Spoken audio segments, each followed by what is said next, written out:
Today, we're going to be predicting Metacritic scores for upcoming games in July 2025. This is a monthly video series that I do, so subscribe and follow along for more. Two things to establish off the top. Number one, I understand that Metacritic is not the all-in be-all of game reviews. It's not that important.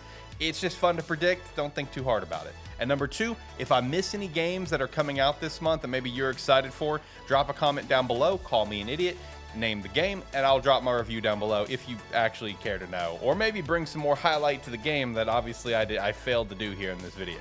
Here's how I did for June 2025, which, honestly, not bad. But there was obviously like a lot of additional games that I threw in there because I knew they would get reviews because they were like Switch 2 ports or whatever the case was. But even some of the newer games they dropped, like the Alters and a few others, came pretty close on. So overall, June, probably my best month so far. Still no point system yet. If you've been following along with this series, I've wanted to develop a point system, like how close or how far off I am on games, for a total point for the month. So that is something that I'm still going to do eventually, and when I do, I'm going to backlog all the previous months and just kind of compare. May is probably still going to be the worst one. That was terrible. Do all the normal things content creators say to do with the description down below, and let's jump into some predictions. Kicking off the month of July, we have Mecha Break on July 1st, which this is a multiplayer PvP mech fighting game. Third-person game, ground combat, aerial combat. Honestly, looks actually pretty cool. All the reviews that I've seen come out of it, people that have already kind of gotten the chance to get their hands on it at some point, have honestly been enjoying it, just calling it like an overall pretty fun time. This is also going to be free to play, so just go check it out on whatever it's going to come out on. I'm probably going to check this out because it does actually look pretty cool. If it does get a Metacritic score, let's say 81, just overall solid game, and looking forward to it. On July 3rd, we have the bundle package here of Harvest Moon, Lost Valley, and Skytree Village. So Lost Valley, I believe, came out on the 3DS and has an abysmal Metacritic score. It's like in the 40s. And Skytree Village is also pretty bad as well, with like a 50-something. My wife's a big fan of these games of the past, as well as Story of Seasons, Rune Factory, everything in that general type of genre, right? And she has been very vocal that Harvest Moon really went to crap after the original developers kind of, parted, went to go do their own thing with Story of Seasons, where Story of Seasons became the old Harvest Moon that was good, and the new Harvest Moon still just happens to have the name Harvest Moon is not good. So like this, she does not want this. She's not excited for it. Both these games apparently stunk. They are like upscaled for the Switch and stuff, which is great. But I think the core game itself is just not good. So even I think that's possibly why there are two games getting bundled together, because it's like, you can't sell these separately. But even though it's the case, I don't expect the high score. Let's go 59 here. On July 10th, we have EA Sports College Football 26. And, as you can tell from my background, I am a football guy. Go Bows, as I got a jersey right here. I got another jersey that you can't see. I got two more, actually, up over there that you can't see of Hawaii. And I got a helmet up here. So shout out to that. Shout out to the Bows, baby. Looking forward to what they're going to do this year, especially with the new QB Micah. Excited for that. But as for the game, excited for it mostly because of the recent Dynasty deep dive that came out. They confirmed that the coaching carousel is like improved and like offers have been fixed, because that killed the game for me last year, where I got stuck at a program that I couldn't leave from unless I wanted to downgrade and go to like an OC spot. It's like like with how my Dynasty went, it made no sense for me to downgrade. Like it made zero sense. I don't like starting a Dynasty at where I want to play. I want to work my way to that place. So I got stuck at Memphis, and that sucked. I was just stuck there, national champion, multiple time, Heisman winner, coach and everything. Like, I got stuck there, dude. The only thing I was getting offer-wise was coordinator spots. So that was the thing that was exciting for me, is that Coach Carousel seems to be fixed. There's a lot of other improvements. But at the end of the day, guys, it's a football game, sports game, right? Last year, Return to Form came in at 83. It was a fun game. Gameplay was great. I don't really expect this to be like a groundbreaking review score. I'm thinking like an 85, a couple points higher than last year, because I do think the improvements they've made to Road to Glory, especially a lot of Road to Glory improvements this year, as well as Dynasty, I think you'll give it a couple points. But at the end of the day, it is a sports game. You are hitting that audience. I think it's gonna be fine. It's gonna be a good game. Looking forward to playing it. I'll dump another quick 100 hours, 200 hours into it like I did last year. It'll be fun. Shout out. Next up on July 11th, we have Patapon 1+2 Replay, that combo package. First Patapon had like an 80 something on Metacritic. I think the second had like a high 70 for the original release, low 80 for the remaster release or something like that. I think this will probably score around the same range. Let's say 83 for this little combo package. So shout out to that. And then also on July 11th, we have Tony Hawk's Pro Skater 3 and 4. Which, if you follow Metacritic scores and you follow Metacritic history, then you know that Tony Hawk Pro Skater 3 is one of the highest rated games in video game history at a 97. But that was also an era where, like, the original Soul Calibur is, like, the second highest rated game in history. Or did I say a second Soul Calibur? The original. I don't know what I just said. I think also like an NFL 2K game was also like one of the highest rated games ever. So that was a different era. I'm not trying to slight the game at all, but the grading scores was very different in those like late 90s, early 2000s. Because let's also not forget, a Madden game won Game of the Year with like the TNT, like the Spike Game Awards or something. It was like Madden 04. So I'm just saying the review scale back then was vastly different than it is now. Either way, though, it is the Tony Hawk Pro Skater games. The 1 and 2 scored really well, like an 89. People enjoy these games. They are a lot of fun. They are a lot of fun to play. I'm gonna go ahead and I'm gonna say a 90. I think a 90 for these two. But just for the memes, like, dude, if it came in at like a 97, it's just like, well, I mean, the original game was a 97, and I think 4 was like a 94. So it's just like it wouldn't surprise me necessarily. It'd be pretty funny. But I'm gonna say 90. I'm gonna say 90 here. And again, I mean no slight to the games. I'm pointing out facts here. Next up on July 15th, we have Eden Zero, the action RPG inspired from the manga and the anime, Eden Zero. And this is this just it doesn't look great. Like, at least I was watching some stuff earlier to kind of, because like when the initial trailer came out, I was just like, oh, hey, Eden Zero game. All right, that's cool, I guess. And I was kind of watching. It looks kind of okay. Looks like it'll be a fun, turn your brain off, have a good time type of game. I was watching someone's like review on it earlier, where it's like apparently not that bad, but no one's talking about it. And I was watching like the clips at the end, and these were like early, like alpha, like or beta clips or whatever it was. And it did look good. Like the gameplay didn't look like, oh man, that's super cool and flashy. I mean, there was some really cool elements about it from what I watched. There was some, especially like when you were playing like Rebecca and just like transitioning from like gun to gun kind of thing and flying around a Shiki looked cool. So there is some cool things about it for sure. So apparently the entire like Blue Garden is explorable or something like that. So that's also pretty cool.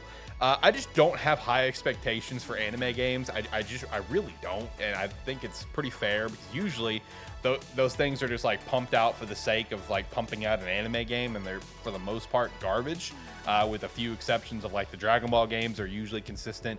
Naruto games are fairly consistent.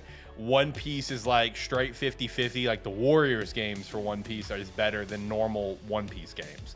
But those of course are Koei Tecmo. So anime games don't have a good rap behind them, and I don't expect high things here. So I'm gonna say a 74 here. And you're about to see that same opinion here in a moment, because next up on July 17th, a couple days later, we have Hunter x Hunter Nin Impact. And for non-anime fans, it is Hunter x Hunter Nin Impact, not Hunter x Hunter, just for the record. This being a 3v3 fighting game in the similar vein of like, I think the My Hero games, like the One Justice and like the JJK game, which was a notoriously bad game that came out last year. I've seen some people talk about Hunter x Hunter Nin Impact like that it's all right, it's not bad, it looks okay. But it's just like, for the most part, like it's just everyone's expecting this thing to be a dumpster fire, because of the notoriety around these like 3v3 like arena fighter game type games that anime games always seem to get shackled with. It's always the same skin. It's always the same game, but with a different skin is essentially what it is.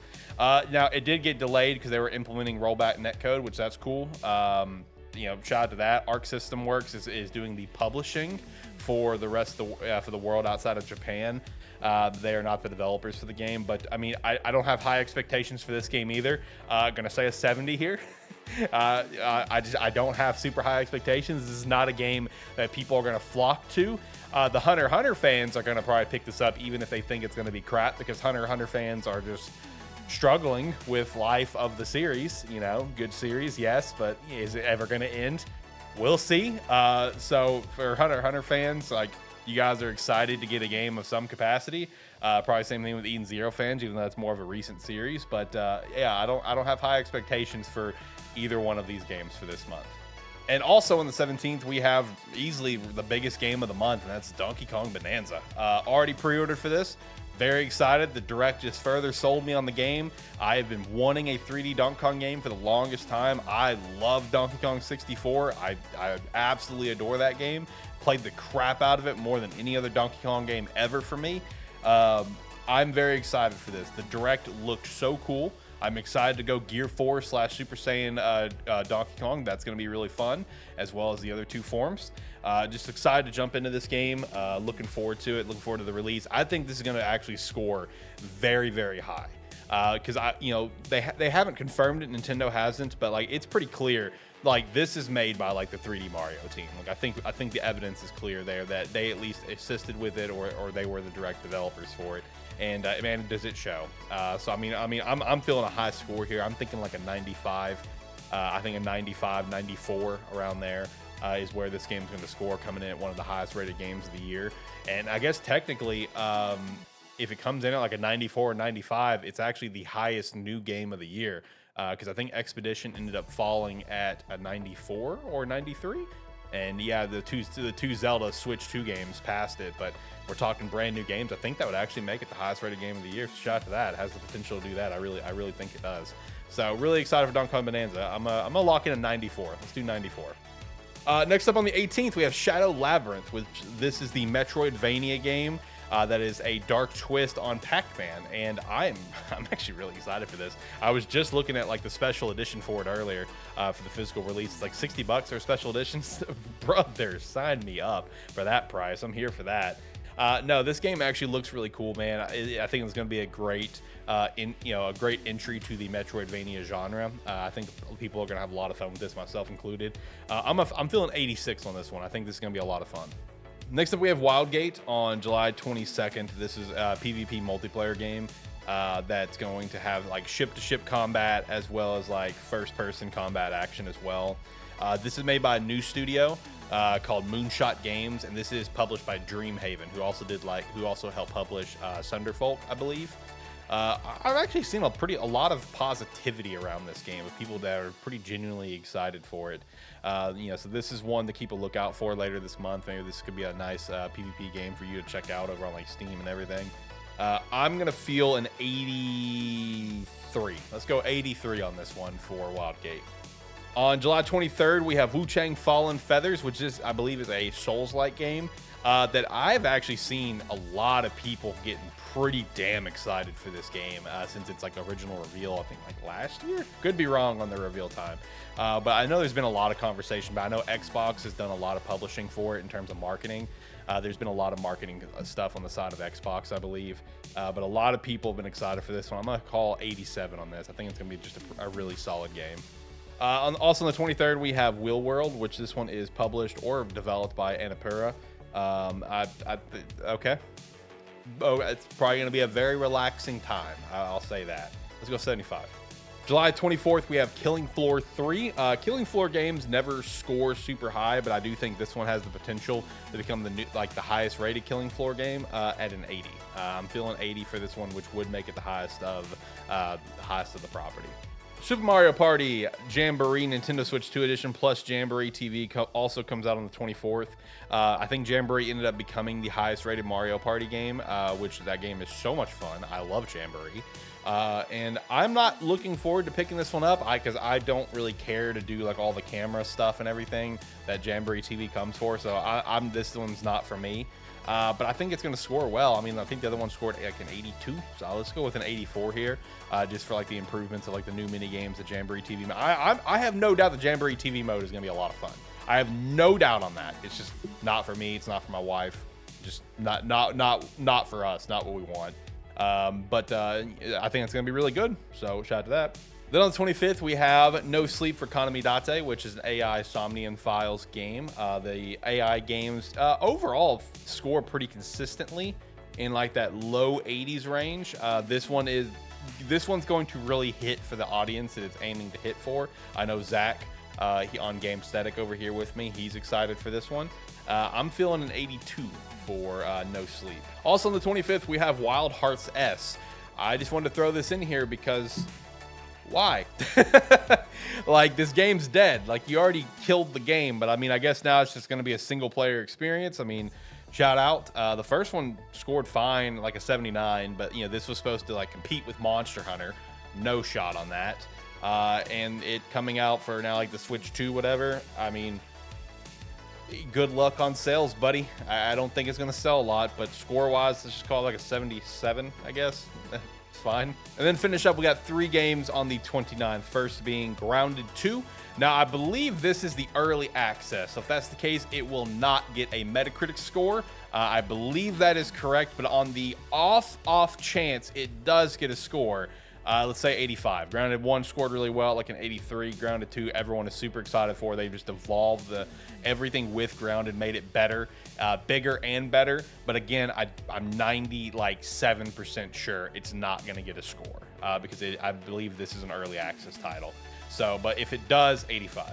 Then we have Tales of the Shrier, Lord of the Rings games. This game was actually initially delayed to this month, and the reason it was delayed, really, when you read like between the lines, is that it just wasn't a good game. The people that had the early hands-on previews just didn't have a lot of positive things to say about it, so they delayed, just let it cook some more. I don't have high expectations for this game at all. I'm actually feeling a 69, so my lowest score for this upcoming month. I think it's going to be fine for the people who want to play it. But it's not going to hit a wider audience. I mean, I just don't think it's going to have the review power. It could even potentially get lower from 69. I'm going to say 69 here. And the last one for the 29th, we have Ninja Gaiden Ragebound. People are pretty excited for this one. This is the year of Ninja Gaiden, baby. We had the Black 2 remake, remaster, whatever, back in like January, February, whatever it was. I think it was January.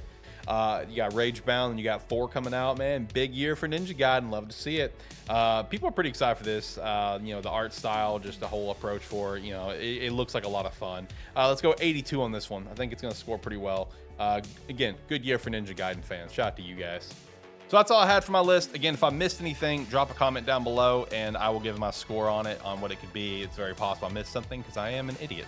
If you made it all the way to the end, I appreciate the hell out of you. Make sure to do all the things content creators say to do. Like, subscribe to the channel, like the video, share the video. Check out stuff down in the description below, like Agent Inc., Rogue Energy, join the Discord, be a friend, tell a friend. That'd be cool. Come check out Gamesthetic on Saturdays where we talk about random stuff. It'll be great. We'll hang out, have a good time. Hopefully we'll see you there. Let me know your thoughts on any of the games coming out this month. What are you the most excited for? And I think that's it. So until next time, have a good one. Bye.